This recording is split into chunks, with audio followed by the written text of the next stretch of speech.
Salut les noobs, bienvenue sur le blog de Gaïa. Je rentre tout juste du cinéma où je suis allée voir le dernier épisode de Twilight. Il faut absolument que je fasse partager mes impressions. C'est naze. Et allez, à chaque fois c'est la même chose. C'est à croire qu'il y a des mots tabous qui suscitent toujours les mêmes réactions. Tenez un exemple, si je vous dis The Avenger. Ouais. Et si je vous dis Indiana Jones 4. Et si je vous dis Star Wars. Ouais, mais lesquels? Bah les premiers. Enfin, pas la première trilogie, la seconde.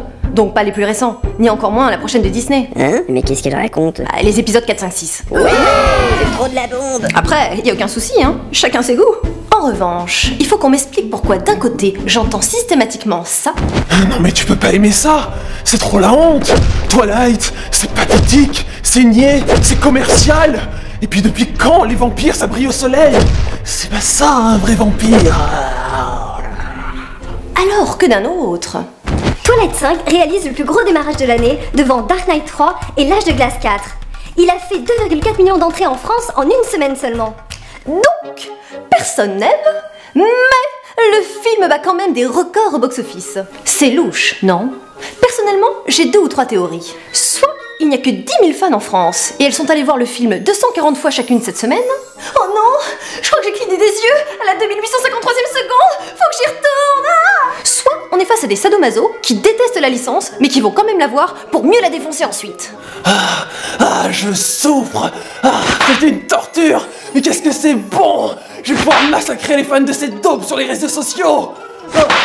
Ou alors, il y a beaucoup plus de fans qu'on ne le pense. Mais comme ils sont persécutés, ils sont obligés de s'organiser en groupuscules secrets pour vivre pleinement leur passion. Quel est ton choix, Jasper 325? Alors moi, je suis Team Edouard, mais alors sans hésitation. Et toi, Bella 945? Alors moi, j'éprouve une certaine fascination pour Jacob. Je rêve du jour où ils feront une version 3D pour rendre hommage à ses abdos.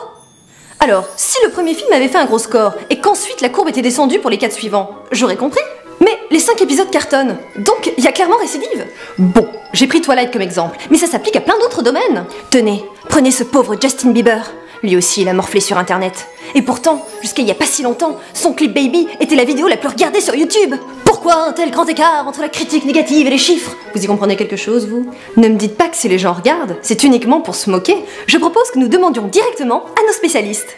C'est comme un virus qui se propage. Et vous êtes tous responsables. Exemple, ils ont voulu tester la télé-réalité avec Love Story. Alors certains ont adhéré, d'autres se sont insurgés, mais au final, ça a fait de l'audimat. Résultat, aujourd'hui, la télévision est complètement polluée. Une seule solution, ignorer la bouse. Ah non, mais moi je suis trop pas d'accord. Moi je pense que la télé-réalité, c'est avant tout le reflet de notre société, quoi, tu vois. Et sans ça, on n'aurait jamais connu des personnalités comme Michael Vendetta.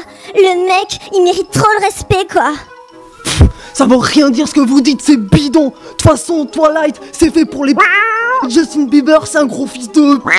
Et Michael Vendetta, je le... De toute façon, ton blog Gaïa, c'est que de la... Et toi, là, qu'est-ce que tu veux? Putain, viens, là. Oula, on se calme, hein. Moi j'ai juste lancé le débat, hein. J'ai jamais dit que j'étais fan de tous ces trucs-là. Alors, Team Edouard ou Team Jacob?